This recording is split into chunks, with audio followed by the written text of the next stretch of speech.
20세기 말 의학은 그야말로 눈부신 발전을 거듭하며 인류에게 과거에는 상상조차 할 수 없었던 건강과 장수의 시대를 선물하고 있었습니다. 페니실린을 필두로 한 항생제는 한때 죽음의 사자와도 같았던 수많은 감염병을 정복했고, 고도로 정교화된 외과 수술은 병들고 썩은 장기를 새로운 것으로 교체했으며, 강력한 효능을 지닌 신약들은 온갖 질병이 야기하는 끔찍한 고통을 효과적으로 덜어주었습니다. 이러한 배경 속에서 병원은 첨단 과학기술과 헌신적인 의료진이 포진한 생명을 구하는 신성한 공간, 즉 신뢰의 성전으로 굳건히 여겨졌습니다.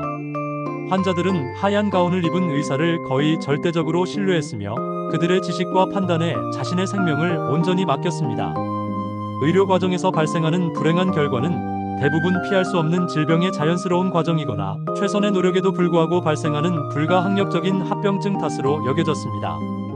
물론 아주 드물게 개인의 실력이 미숙하거나 부도덕한 의사에 의한 의료 사고가 있기는 했습니다.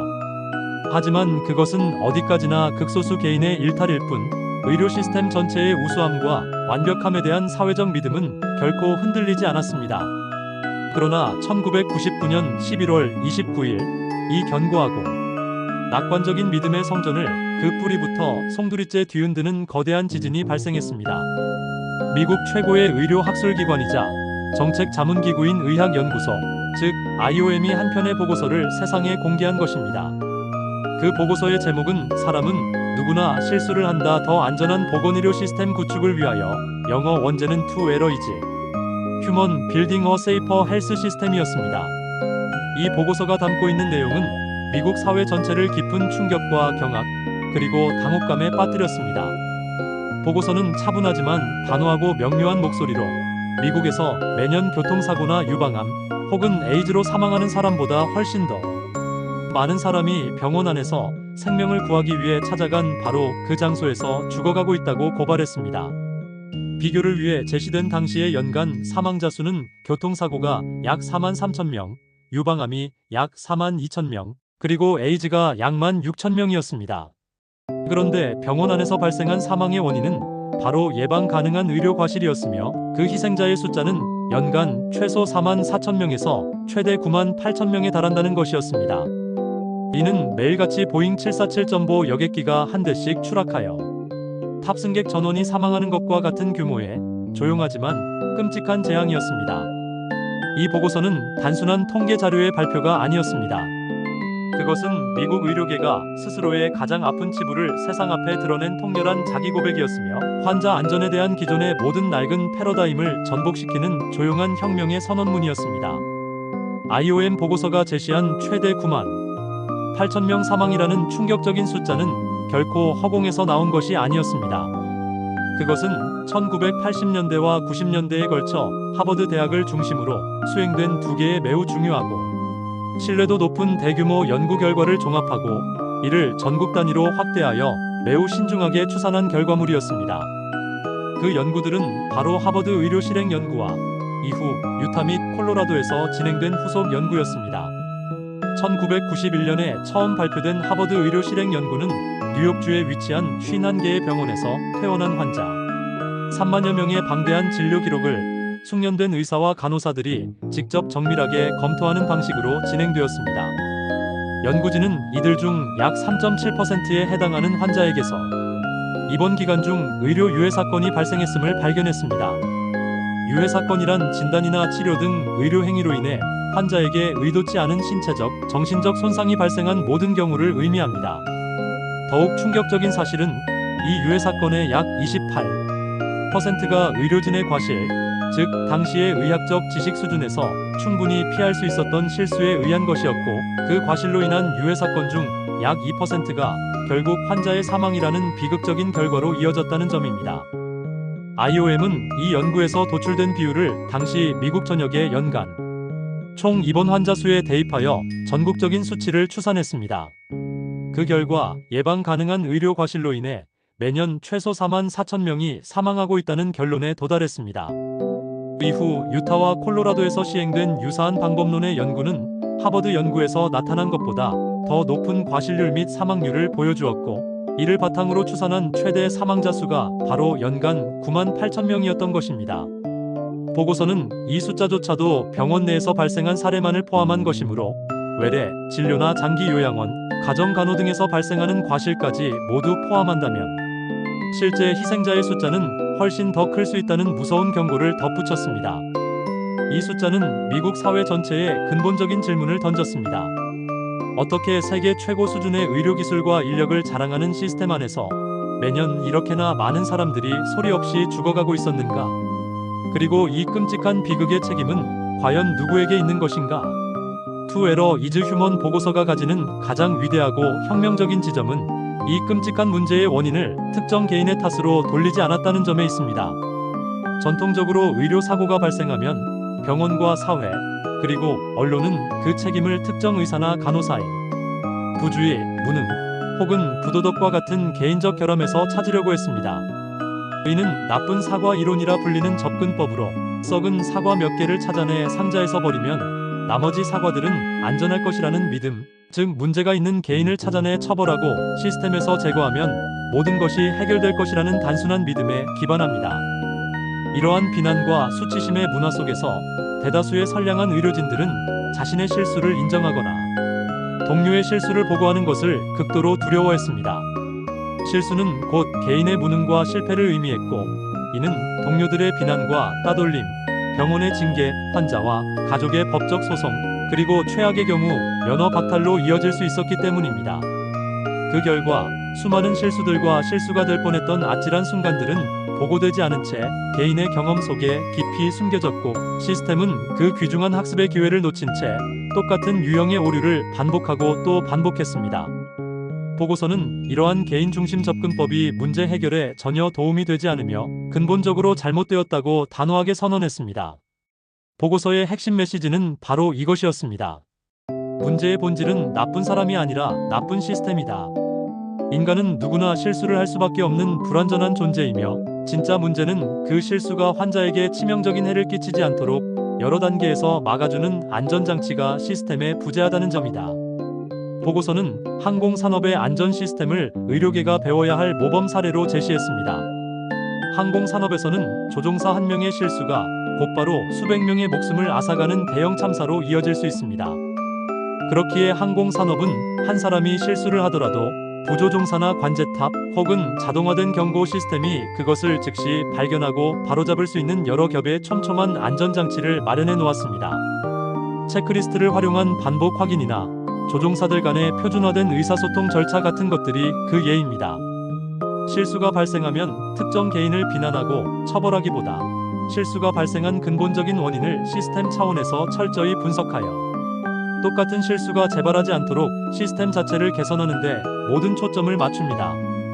To Error is Human은 바로 이 시스템 중심 접근법을 의료계에 시급히 도입해야 한다고 역설했습니다. 즉, 의료 과실은 대부분 개인의 윤리적 실패가 아니라 복잡하고 미비하게 설계된 시스템이 만들어낸 예측 가능한 결과라는 것이었습니다. 이 주장은 의료계 전체의 오랜 통념을 송두리째 뒤엎는 코페르니쿠스적 패러다임의 전환이었습니다. 보고서는 시스템의 실패가 어떻게 구체적인 개인의 실수로 이어지는지를 여러 실제 사례를 통해 명확하게 보여주었습니다. 가장 흔하고 치명적인 오류 중 하나는 바로 투약 오류였습니다. 예를 들어 의사가 바쁜 와중에 흘려 쓴 처방전의 약물 이름을 약사가 잘못 판독하거나 이름이나 포장이 비슷한 다른 약을 착각하여 조제하는 경우가 비일비재했습니다. 약물 용량에서 소수점의 위치를 잘못 찍거나 간과하여 처방된 것보다 10배나 많은 용량의 약물이 환자에게 투여되어 심각한 부작용이나 사망을 초래하기도 했습니다. 간호사들은 만성적인 인력 부족 속에서 과도한 업무량에 시달리며 여러 환자의 약물을 동시에 준비하다가 그 약물이 서로 뒤바뀌는 실수를 저질렀습니다. 보고서는 이것이 단순히 의사나 약사, 간호사 개인의 부주의 탓이 아니라고 지적했습니다. 수기로 작성하는 처방전 시스템, 혼동하기 쉬운 약물 포장과 명칭, 투약, 전 약물 정보를 여러 번 확인하는 표준 절차의 부재, 그리고 과도한 업무에 시달리는 의료 인력 부족과 같은 시스템적 허점이 복합적으로 작용한 예견된 결과였습니다. 수술 과정에서의 오류도 심각했습니다. 오른쪽 다리 대신 멀쩡한 왼쪽 다리를 절단하거나 뇌 수술에서 엉뚱한 부위를 열고 신장 수술에서 반대쪽 신장을 떼어내는 등 상상하기 힘든 엉뚱한 부위 수술이 드물지 않게 발생했습니다. 수술이 끝난 후 환자의 복부나 흉부 안에 거즈나 수술 도구를 남겨두고 봉합하는 경우도 있었습니다. 이는 집도의 한 명의 실수가 아니라 수술 전 환자 정보와 수술 부위를 여러 단계에 걸쳐 모든 팀원이 확인하는 표준화된 절차가 없었고, 팀원 간의 의사소통이 위계적인 문화 때문에 원활하지 않았으며, 수술 도구 개수를 체계적으로 확인하는 시스템이 미비했기 때문에 발생한 명백한 시스템의 실패였습니다. 진단 과정에서의 오류도 마찬가지였습니다. 엑스레이나 CT 같은 영상 검사 결과를 잘못 해석하거나 다른 진료과에서 시행한 중요한 검사 결과를 제대로 전달받지 못해 진단이 늦어지면서 치료 시기를 놓쳐 환자의 상태가 돌이킬 수 없이 악화되는 경우도 많았습니다. 이는 진료과별로 정보가 단절된 파편화된 의료 전달 체계와 부실한 정보 공유 시스템이 낳은 필연적인 결과였습니다. 보고서는 이러한 끔찍한 오류들이 대부분 나쁜 의도에서 비롯된 것이 아니라 환자를 돕고자 하는 선량한 의도를 가진 의료진이라도 복잡하고 허술하게 설계된 시스템 하에서는 얼마든지 저지를 수 있는 시스템이 파놓은 함정임을 분명히 했습니다. 보고서는 단순히 문제를 고발하고 분석하는 데 그치지 않고 더 안전한 의료 시스템을 구축하기 위한 구체적이고 대담한 4가지의 청사진을 제시했습니다.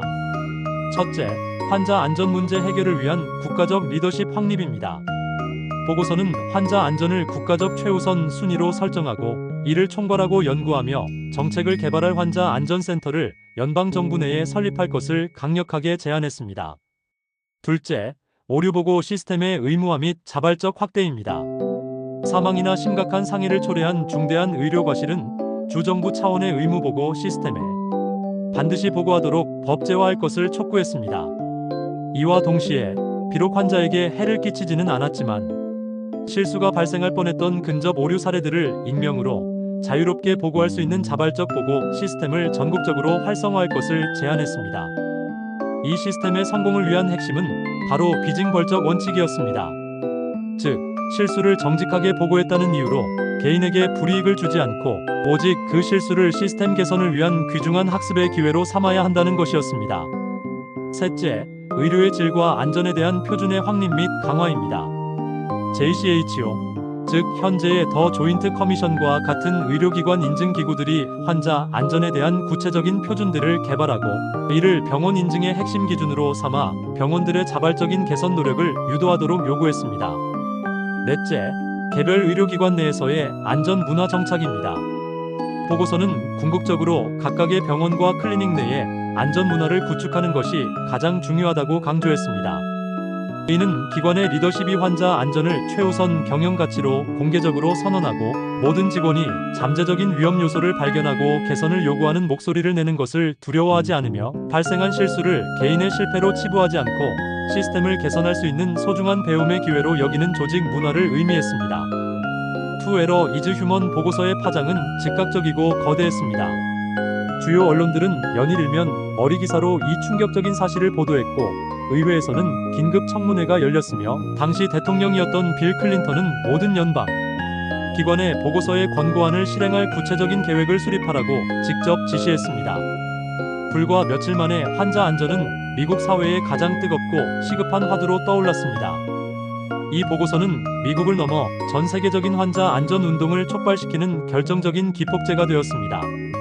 지난 20여 년간 보고서의 권고안들은 의료 현장을 실질적으로 바꾸는 수많은 긍정적인 변화를 이끌어냈습니다. 실용적인 안전 도구들이 개발되고 널리 확산되었습니다.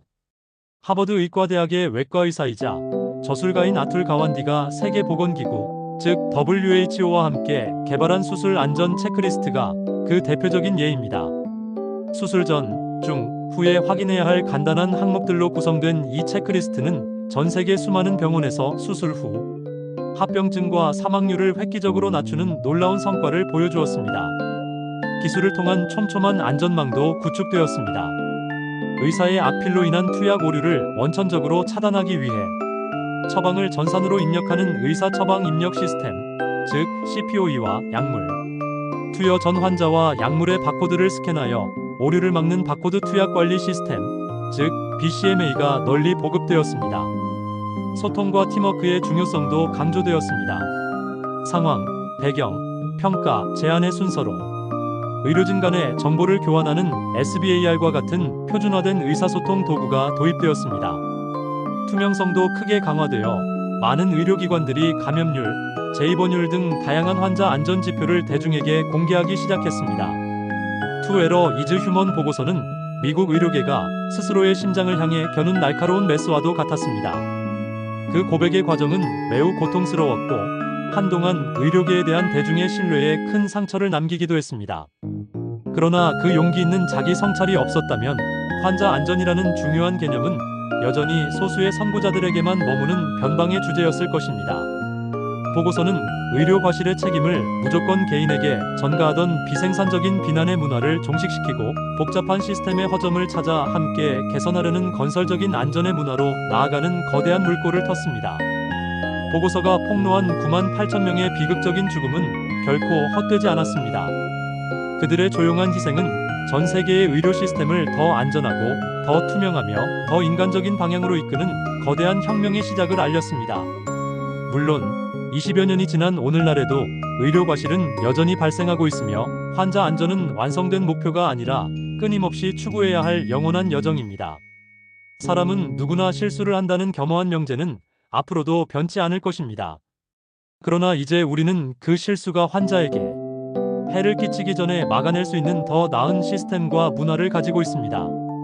To Err is Human이 남긴 가장 위대한 유산은 바로 인간의 불완전함을 솔직하게 인정하는 바로 그 지점에서부터 가장 안전한 시스템을 향한 진정한 진보가 시작된다는 겸허하고도 강력한 진실을 우리 모두에게 가르쳐준 것입니다.